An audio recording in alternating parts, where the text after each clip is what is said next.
So here we are today, exciting times. We're going to get into the engine. So let's have a look at what we're doing today. It's the first stage. The engine has been run recently. How recent, I don't know.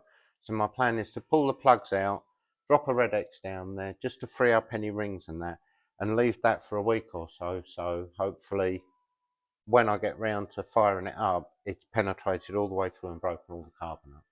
So let's make a start. Every single one, have we?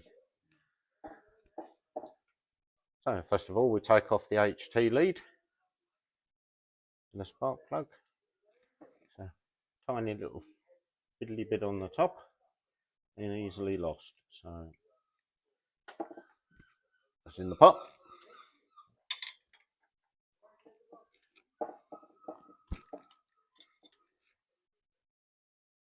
Easy as that. I haven't loosened them in any way. That's how they've just undone. I'll have a quick look at it. It's a wet plug, so that hasn't just been left over years.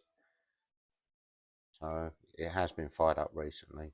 So I'm just going to put a drop of Red X down there.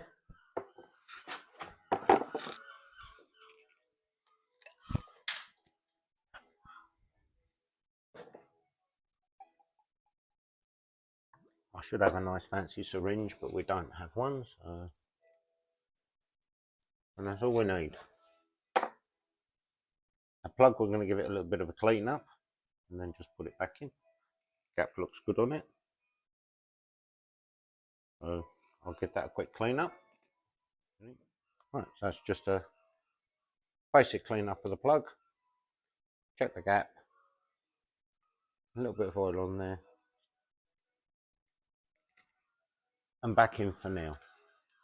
Obviously they're all going to have to come out to make sure they're all sparking okay before we fire the engine up later on. Just for the minute, we'll get some Red X in there, so if the engine turns over, it's not starting up dry.